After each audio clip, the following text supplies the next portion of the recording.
back day today, Charles. Yes, that's what we're going to do. First of all, we're going to start with the pull downs, and we're going to do a pull down just a little bit different.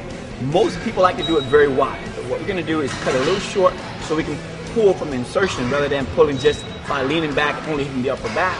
We're going to go from insertion to insertion, which means we're going to try to work a little lower on the lats by keeping it nice and tight, but pull through, and keeping the elbows in front of you. Charles, one of the things we talked about before was obviously emphasizing the shoulder taps, giving the illusion of more width, more of that V taper. I can't help but believe that obviously training upper back also has to help with that. Yes, because you get all that thickness that you need, but mainly the main thing to do to get that nice taper look is to hit the lats. Get them nice and thick at the top, also going all the way down to the bottom.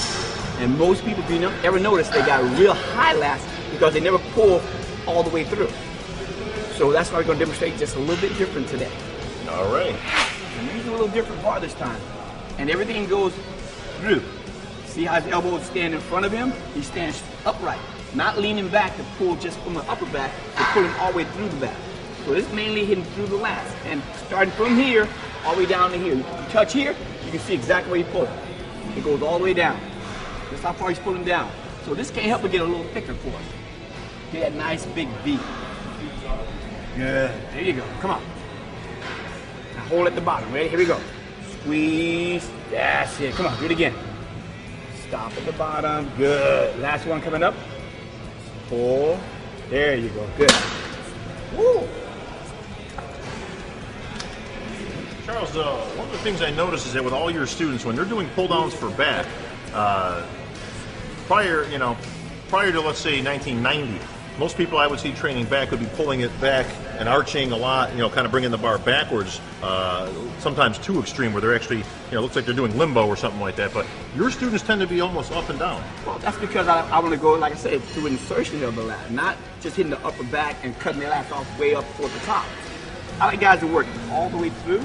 In order to do that, you got to keep the elbows in front of you, pulling down through the lats. If you notice, if I had your arm up here, and I allow you to do this and pull back, you're stopping right about here. Right. All your work is done at the top. Sure. But the minute you rotate it to the front, and your elbows in a little bit, now when you push down on against my hand. Catching that lower. See? It goes all the way down to the lower lat. So you're not saying pulling back is wrong. What you're saying is that you're actually keeping these guys upright to hit that lower insertion point and bring the lats down more. It's for a reason, to bring the lats down. There you go. You heard it here. Let's go. Go slightly to the front. Squeeze like that. There you go. Good. Squeeze it in. There you go. Nice. Right here. Come on. Go. There you go. Come on. Do it again. Right there. Good. Perfect. Come on. Good. Now, okay. Come on. Hold it down. Hold it. Hold it there. Squeeze. Now lift that chest up when you pull down. Lift the chest up. Chest up. Good. There you go. Elbow in front more. Elbow in front more. Right to there. Good. There you go. Good. Woo. Now, okay. See, if you notice, the reps are cut a little shorter because why? We're squeezing in there, and we gotta hold it. That's gonna make that lat work that much more. Squeeze it and hold.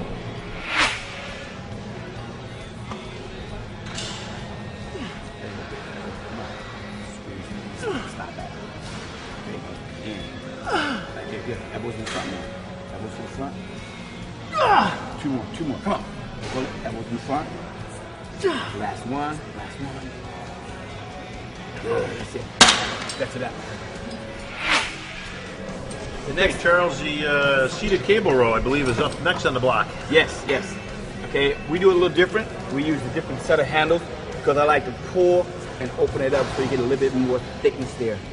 Mainly we're trying to hit toward the center part of the back, and by us being able to open up and roll our shoulders back, that should be nice and thick.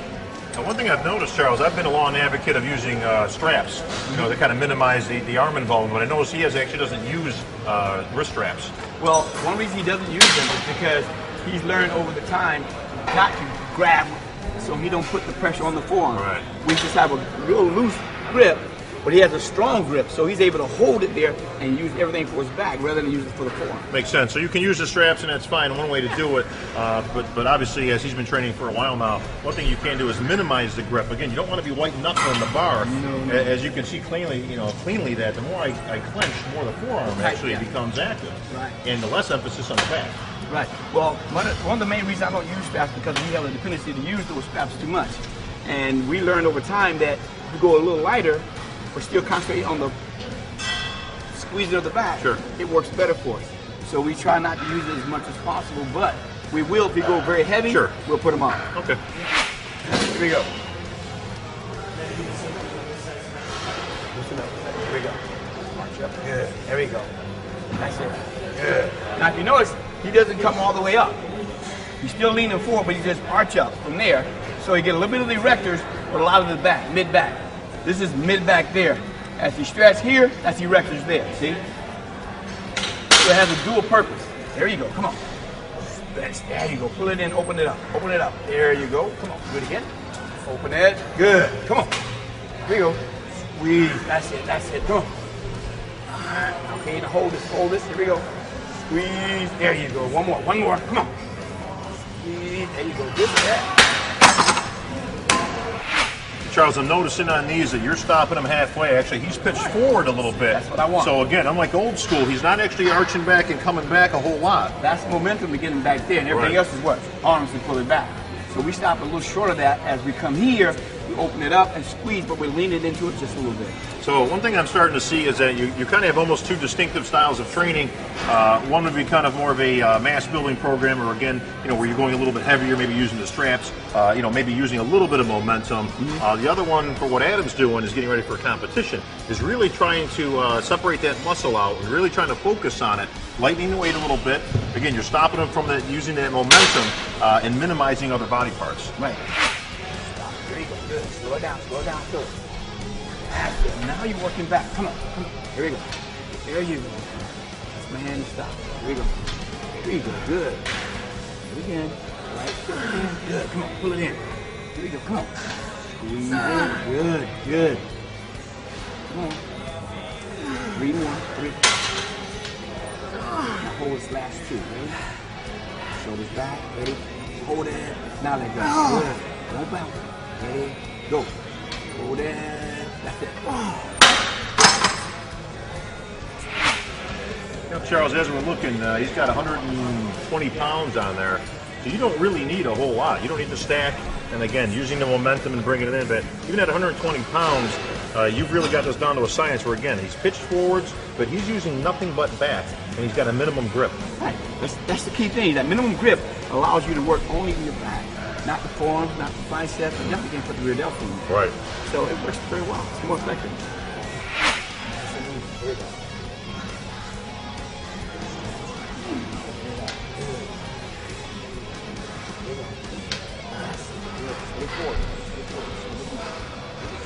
That's it.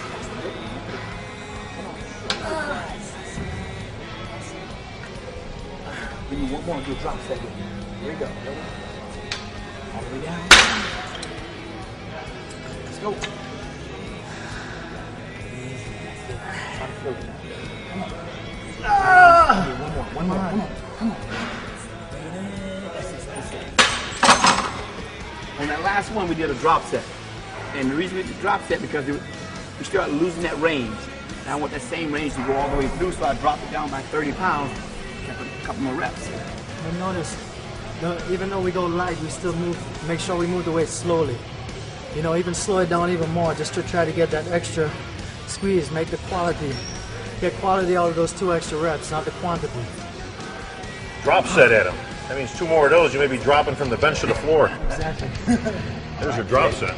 All right, now we're going to go to our single arm rows. This is a tough one. Single arm rows. Come on with me. Right now we're going to go to bent over dumbbell rows. Traditionally it's done like bent over barbell rows, but we changed a little bit so we can get a deeper contraction on the muscles. Okay, so these aren't single rows, or doubles. Doubles. Ah, And tough one. One of the key points is to keep your body over, and rather just pulling it, snapping it like that, what we're going to do is actually use our erectors to help pull, so we get double action again. I like it. I see he does have the straps for this one. Yes. He's going to need that. Good. Arch up. Good. There you go. That's it. Good. Squeeze. There you go. Come on. This is called bent over rows. But we're actually doing it without the barbell, traditionally barbell stuff. We use the dumbbell. Better contraction, a little deeper. And we also involve a lot more of the erectors. 3 more. Come on. Here we go. Give it to me right here. Squeeze. There you go. Good set. That'll tighten you up. Yes. Kill the erectors because you're not used to moving like that, and you hit the erectors right off the bat. Charles, what's the difference between traditional barbell row and the dumbbells, barring the obvious? Because you're in a fixed position. It only goes up and down with your hands. Well, actually, the back of your hands facing the mirror. But this way, we can start out that way, but also get a nice turn. So it goes throughout the whole run board area and everything else. See, this way, you're going to go up and down. You can't maneuver the bar. There you go. Squeeze it down. Come on, bring it up. Good. That's it. Right here. That's it. Squeeze. Good. Come on, bring it. Pull. Try to lift those elbows up when you can on this exercise. Make sure you get those elbows up in the air. Into the back. 2 more. Come on. Last one. Come on. Good.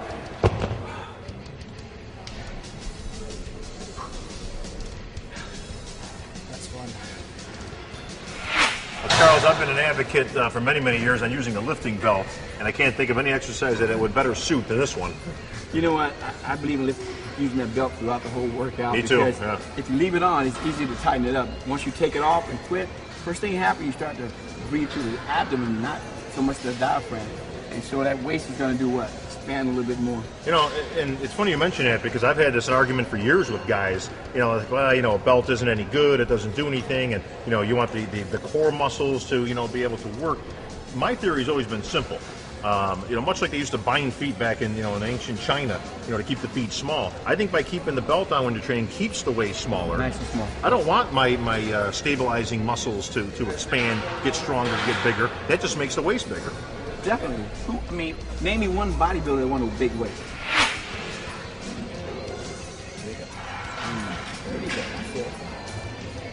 Nice and tight in the lower back. You notice this. There you go. Good. All the power is generated from the upper back.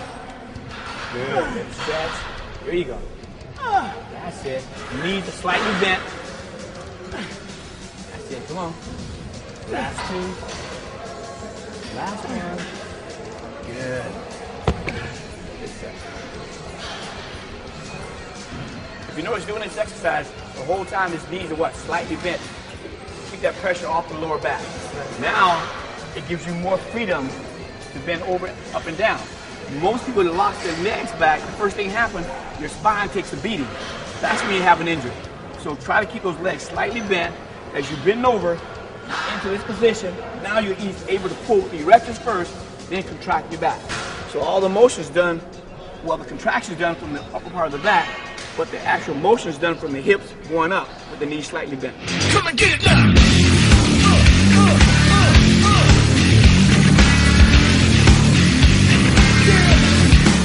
Okay, Charles, once again, it's hammer time. Great piece of machine here. What we do, instead of grabbing the traditional way, with the handles, we're going to grab on top. And this is so we can get a deeper contraction on the muscle. Let's Here you go. Let's go at it. Chest up in the air. Here you go. Let's pull. Good. There you go. Arch back a little more. There you go. Good. Get that contraction. Here we go. Squeeze it in. Good. Good. Now we're working upper lat and rear delts a little on this machine. It's great for that. There you I go. also noticed he's sitting way back on the seat. Yes, that's so we get a deeper contraction. If he was sitting in, he'd start to lean back. And we don't want that lean in there at all. We just want to get the contraction by pulling through. There you go. Come on. Last one here. Last one. Come on. Squeeze. There you go. Good. I noticed that a lot of movements, especially back, you always want to kind of counter your position.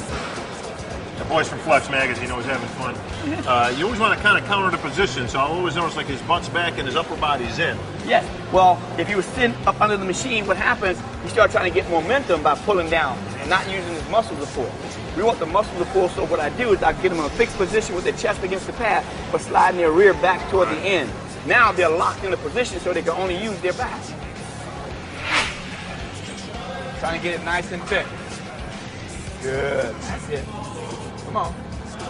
If you notice his grip, he's just gripping the top, not the handle. Just so he can get the feet. That's it. Come on. Come on. There you go. Good. Come on. Last one. Good. Without the momentum, he has to only do so many reps because now he's fatiguing a lot faster. The lactic acid is building up in there right away. But through the stretching process, he's going to stretch a lot. That's going to help pull and minimize that burn. Squeeze at the bottom. There you go. Good one. That's it. Come on, pull it in. Come on. Now hold it in. Hold it. Ready? Use your back to hold. Let go. Hold it with your back. There you go. Good. Don't let it bounce. Come on. Hold it. Now give me 2 fast reps. 2. 1. That's it. Good. 2. Now hold last one. Hold last one. Come on. Hold it. That's it. Real good. That's it. How'd that feel? Good. Looks like you're pumped up, my friend. Looks like you're carrying luggage. Yeah, that's the idea, man. I like it. That's the idea. You want to try to carry as much luggage as possible back here, man. Okay, what we're going to do now next is we're going to go to that always missed muscle. It's called the rear delt. I like to put rear delt with the back because everything else we've been working is around the rear delt. So why not hit it right on target?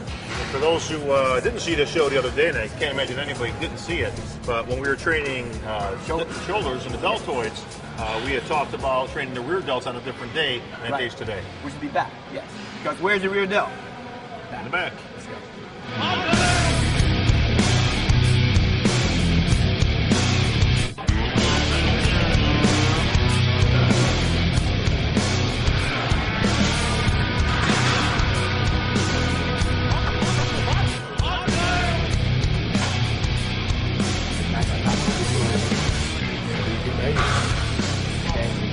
Rotate.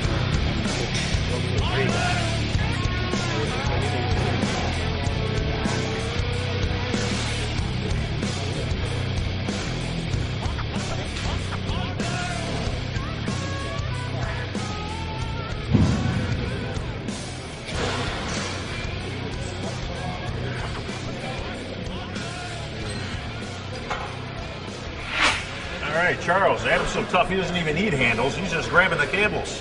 It's better to do this exercise without the handle, simply because you're able to manipulate it a little bit more. Using the handle, it locks you in too much. Sure. This way we have free motion. I like it. Tough guy, huh? Yeah. You notice he's leaning into the movement. This way he can focus more on hitting that rear delt. And watch the rotation. See the rotation of the hands? Right. With the handles, you can't do that. Come on. That's it. That's it. Good. Squeeze it back. Come on, squeeze it back. Good. Got it. Good movement. Now, Charles, does it help that he just got done training backs and now the back is pretty exhausted?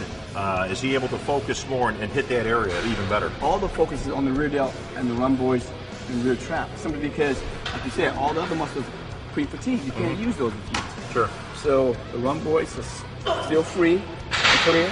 They come in, polish it off, and the rear delt is definitely right on top of it. So even more advantage to training rear delts and the rhomboids and all that area on back day rather than shoulder day. Yes. On shoulder day, your back is still fresh, so I would think that your back would be, wanting to take over a little bit more. It would, yes. And you wouldn't hit the rear delt like you should. Okay, hold that rear delt, hold that rear delt. Ready? Squeeze it. There you go. Come on, do it again.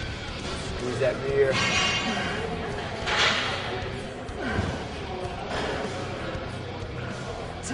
That's it. Good. Come on. Do it again. And just squeeze it. There you go. Got it. Gotta resist the urge to throw it back. All right, that's it for our rear delts. Doesn't take very much. It's a small muscle. You can go right to the point, hit it hard, and get off of it. How'd that feel, Adam? There's a lot of blood. You can see the blood in my rear delts, look. That pumps up quick. You can see it. It makes a big difference. A very small muscle group, Charles, so you don't need 5-6 sets. All you do is destroy it because you got to understand, doing back, he's also indirectly hit that muscle already. So it's ready. As our good friend Lee Haney used to say, stimulate, don't annihilate. There you go.